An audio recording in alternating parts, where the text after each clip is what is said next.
Before we step onto the dusty plain of Gaugamela, let's understand just how enormous the stakes truly were in 331 BC. The Persian Empire, also known as the Achaemenid Empire, was by far the largest empire the world had ever seen. It stretched over 5,000 kilometers from the deserts of Egypt in the west to the foothills of India in the east.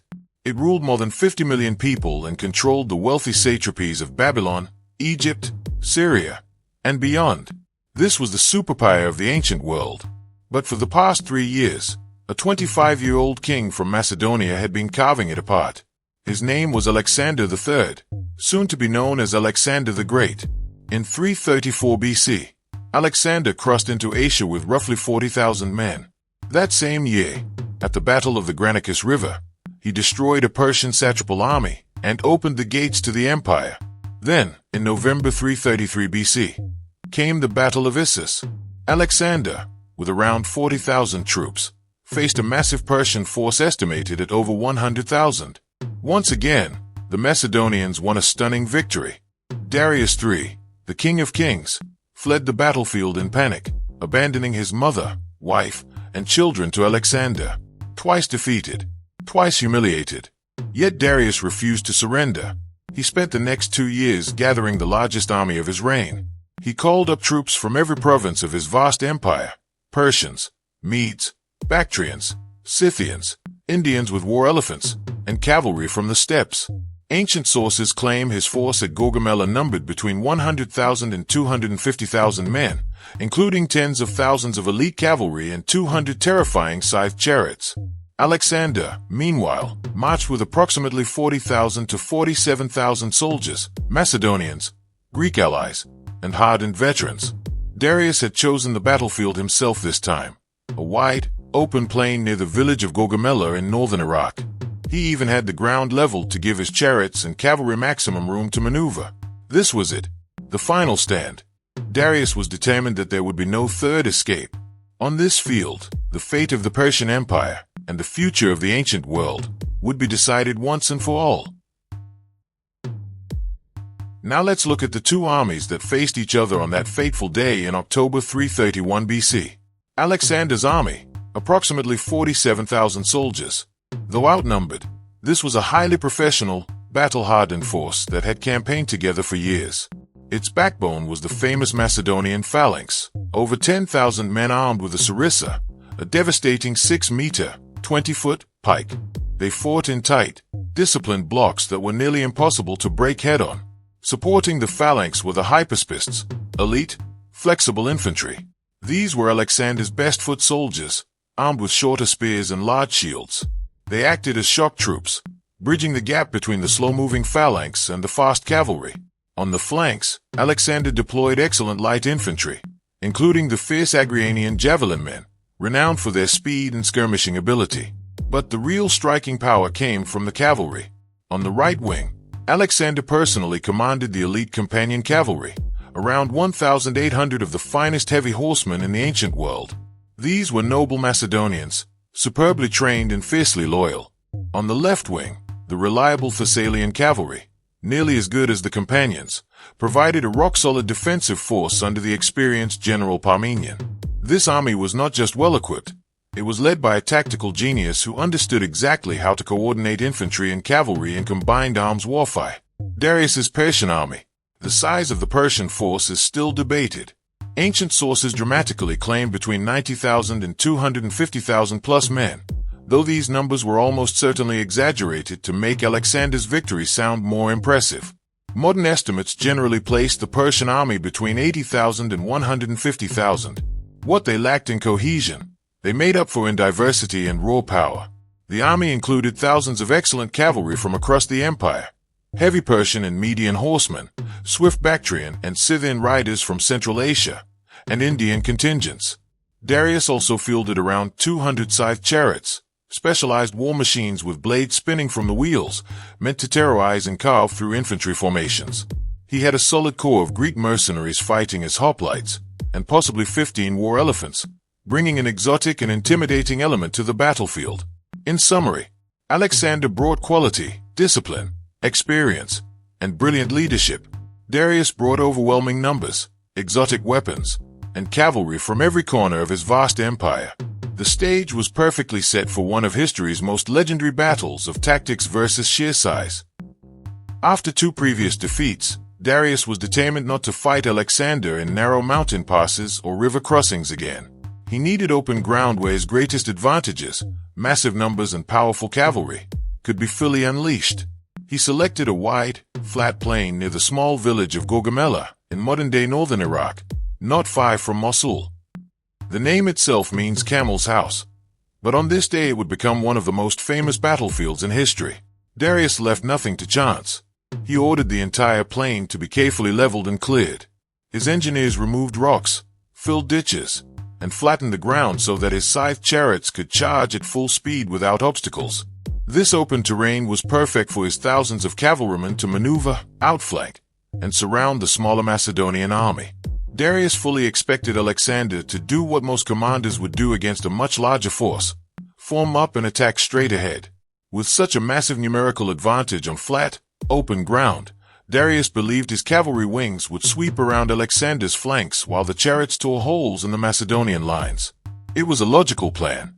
But Alexander was not a logical opponent. He was about to do something completely unexpected. The tension was thick on the night before the battle. Alexander's army had marched hard and now camped within sight of the massive Persian host. The Macedonians could see thousands of campfires stretching across the plain, a sea of light that made their own force look tiny by comparison. That night, Alexander called a council of war with his senior generals. Several of them, including the veteran commander Parmenion, urged him to launch a surprise night attack. The Persians were far more numerous, they argued. Attacking under the cover of darkness might create chaos and fear in their ranks, giving the Macedonians a crucial advantage. Alexander listened, then gave one of the most famous replies in military history: "I will not steal my victory." He refused to attack at night. He wanted a clear, open battle in daylight, a victory won honestly on the field, not through trickery or ambush. Whether Alexander truly said these exact words or not, the quote has lived on for centuries as a reflection of his confidence, pride, and belief in the superiority of his army and tactics. Instead of attacking under darkness, Alexander went to sleep, reportedly so soundly that his officers had trouble waking him the next morning. Meanwhile, across the plain, Darius kept his troops on high alert all night, fearing exactly the surprise attack that Alexander refused to launch. The Persian soldiers grew tired and anxious as they stood ready in the darkness. Dawn would soon break over Gaugamela, and with it, one of the greatest tactical masterpieces in ancient warfare. As the sun rose on October 1st, 331 BC, the stage was set for one of history's greatest battles. Imagine the scene. Stretching across the wide horizon as far as the eye could see was the Persian army, a massive wall of humanity. Tens of thousands of cavalry, infantry, and chariots stood ready in colorful, imposing formations. The morning light glinted off spear tips, banners, and armor.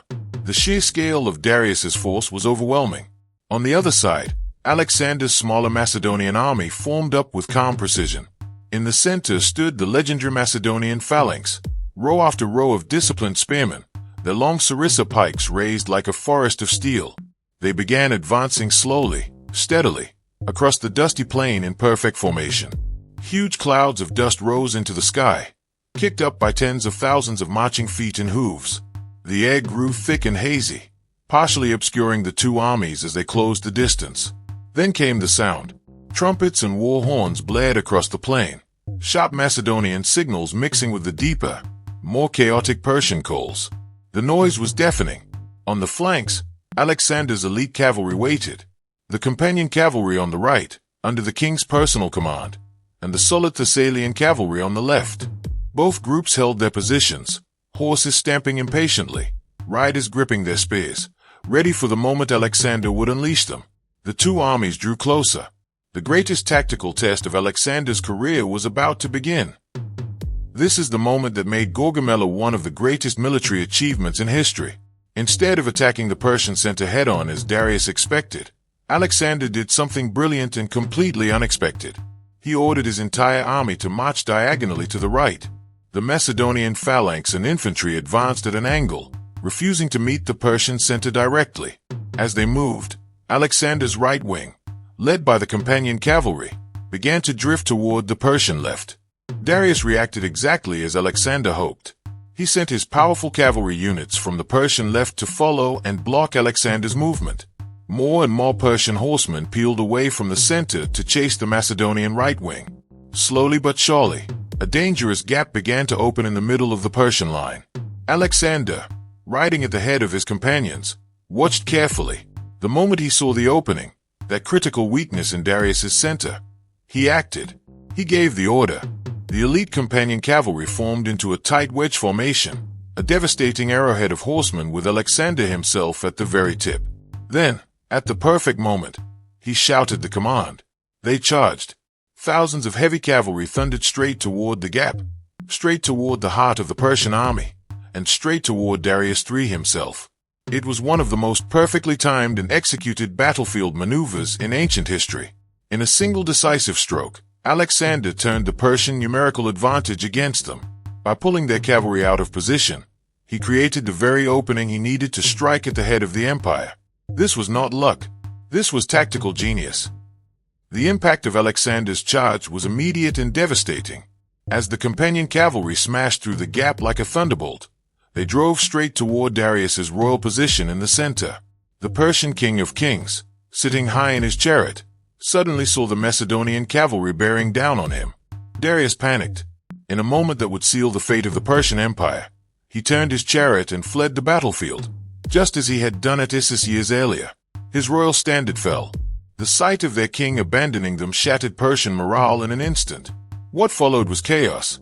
Large parts of the Persian army, seeing their leader run, broke and fled with him. The carefully prepared imperial force began to disintegrate.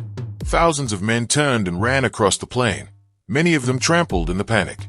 But the battle was not over. While Alexander was leading the decisive charge on the right, his left wing, commanded by the veteran General Parmenion, was in serious trouble.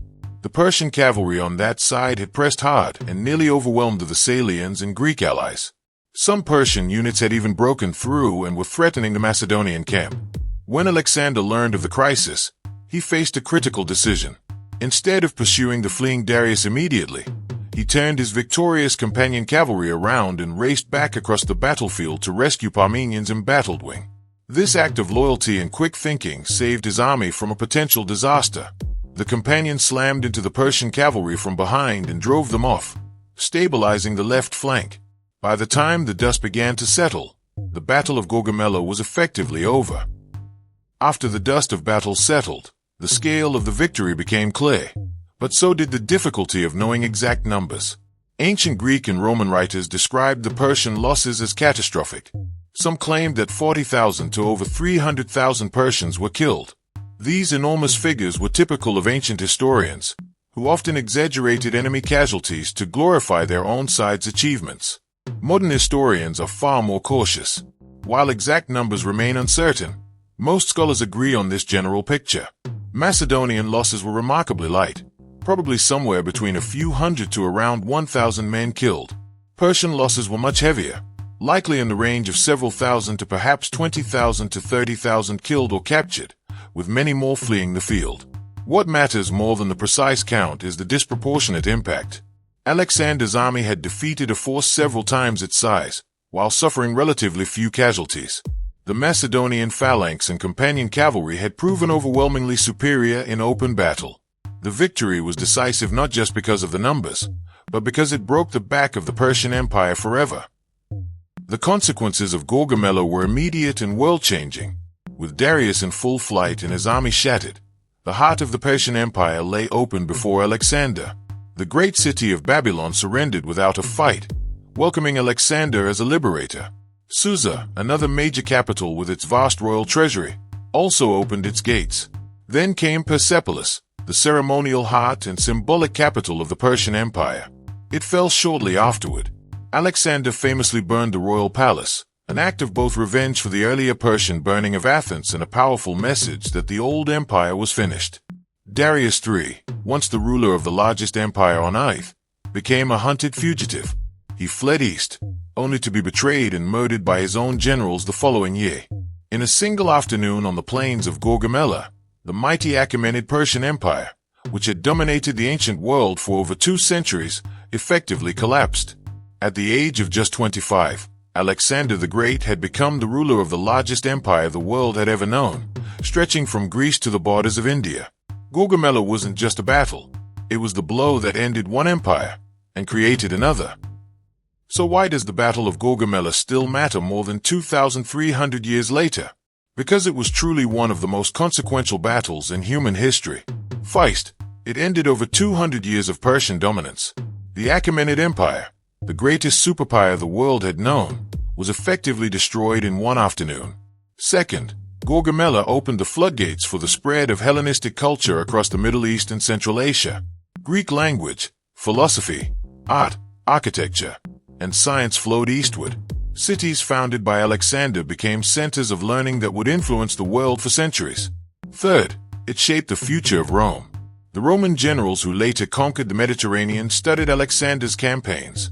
His tactics, speed, and leadership became the gold standard for military excellence. Gaugamela also changed warfare forever. It demonstrated the devastating power of combined arms, the perfect coordination of infantry and cavalry, and showed that quality, discipline, and brilliant leadership could defeat overwhelming numbers. Most of all, it turned a 25-year-old king into a legend. Alexander the Great's name has inspired military commanders, leaders, and dreamers from ancient Rome to the modern age. The Battle of Gaugamela was not just the end of one empire. It was the beginning of a new age, the Hellenistic Age, and it proved that one man with a vision and a bold plan could change the course of history. Some victories win kingdoms. Others change civilizations. At Gaugamela, Alexander didn't simply defeat an army. He shattered an empire and reshaped the course of history. More than 2,000 years later, military academies still study the tactics he used on that dusty plain. Goodbye and thanks for watching.